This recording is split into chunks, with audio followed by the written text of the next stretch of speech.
আগামী 6 এপ্রিল 2025 শনি মহারাজ উদয় হচ্ছেন। আর উদয় হওয়ার সাথে সাথে 6 রাশির জাতক এবং জাতিকাদের স্বপ্ন পূরণ হতে শুরু হবে। এমনকি অর্থনৈতিক দিক থেকে এই 6 রাশির জাতক জাতিকা মজবুত হবে, এমনকি হয়ে যেতে পারে কোটিপতি। কোন সেই সৌভাগ্যশালী 6 রাশির ব্যক্তি জানতে ভিডিওটি প্রথম থেকে শেষ পর্যন্ত মনোযোগের সাথে দেখতে থাকুন। ভিডিওটি আপনি আপনার চন্দ্র রাশি অনুযায়ী দেখবেন। তবে আপনি যদি আপনার চন্দ্র রাশি না জানেন, প্রচলিত নামের রাশি অনুযায়ী দেখুন, তাতেও উপকার পাবেন। ভিডিও শেষে থাকবে কিছু উপায়। আপনি যদি এই নিয়ম মানতে পারেন, তবে আপনার জীবনে শুভত্বের পরিমাণ বহুগুণ বৃদ্ধি পাবে এবং অশুভত্বের প্রভাব অনেকটাই কমবে। 28 ফেব্রুয়ারি 2025 শনি অস্তগামী অবস্থায় গিয়েছিলেন। এই অস্ত অবস্থায় থাকায় শনির যে প্রভাব তা কিন্তু অনেকটাই কমে গিয়েছিল।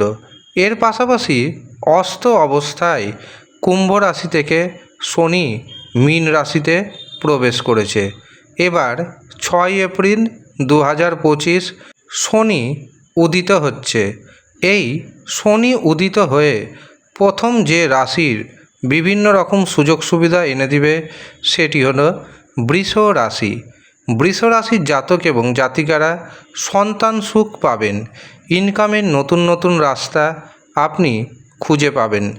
ঋণ মুক্তি ঘটাতে সক্ষম হবেন। এমনকি হঠাৎ করে আপনার হাতে কোনো ব্যবসা ক্ষেত্র থেকে বড় ধরনের অর্ডার আসবে, যার কারণে আপনার অর্থনৈতিক উন্নতির পথ প্রশস্ত হবে।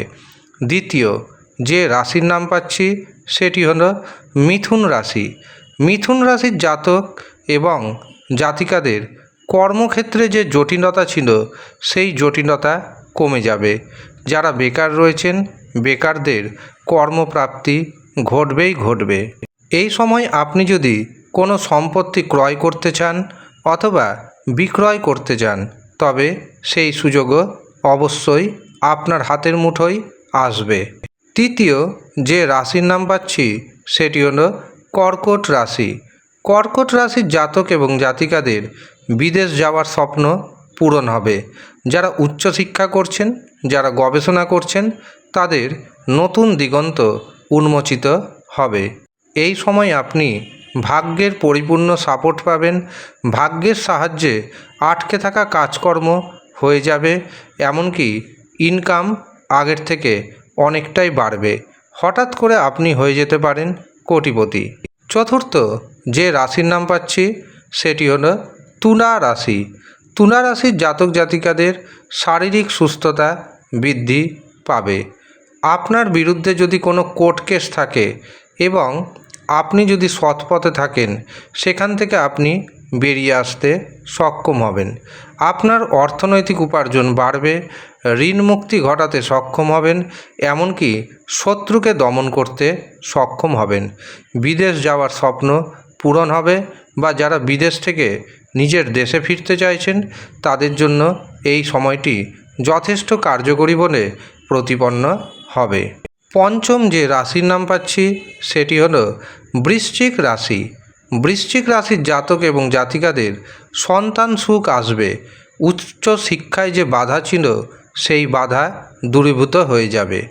এমনকি যারা প্রেমজ বিবাহ করতে চাইছেন তাদের রাস্তা সুপ্রশস্ত হবে। এছাড়াও যারা দেখে শুনে বিবাহ করতে চাইছেন তাদের জন্য সময়টি যথেষ্ট শুভ। বিবাহের শুভ যোগাযোগ আসবে, এমনকি বিবাহ হয়ে যাবে। সন্তানের কাছ থেকে বিভিন্ন রকম সুযোগ সুবিধা পাবেন। সন্তানের কারণে আপনার মান সম্মান আগের থেকে অনেকটাই বাড়তে শুরু হবে। এছাড়াও দেখবেন ইনকামের নতুন নতুন রাস্তা খুঁজে পাচ্ছেন। ঋণ মুক্তি ঘটাতে আপনি সক্ষম হবেন। ষষ্ঠ এবং শেষ যে রাশির নাম উঠে আসছে সেটি হলো কুম্ভ রাশি।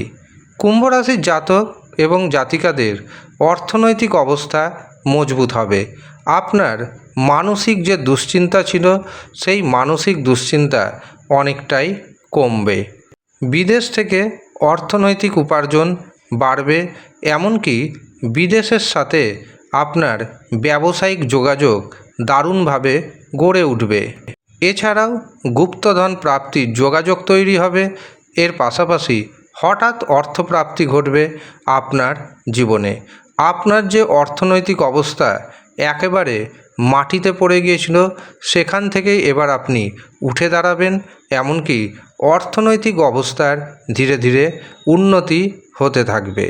এই হচ্ছে সৌভাগ্যশালী 6 রাশি। এবার আসি কিছু উপায়ের কথায়। এই সময় এই 6 রাশির জাতক এবং জাতিকাদের প্রতিদিন শনি মন্ত্র জপ করা উচিত। ওম সাং শনশ্চরায় নমঃ এই মন্ত্র জপ করুন। মঙ্গলবার এবং শনিবার করে হনুমান চালিসা পাঠ করুন। এর পাশাপাশি আপনি প্রত্যেক শনিবার দিন অশ্বত্থ গাছের নিচে ছায়া প্রদীপ দান করুন। অবশ্যই শনির দ্বারা আপনি উপকৃত হবেন। ধন্যবাদ।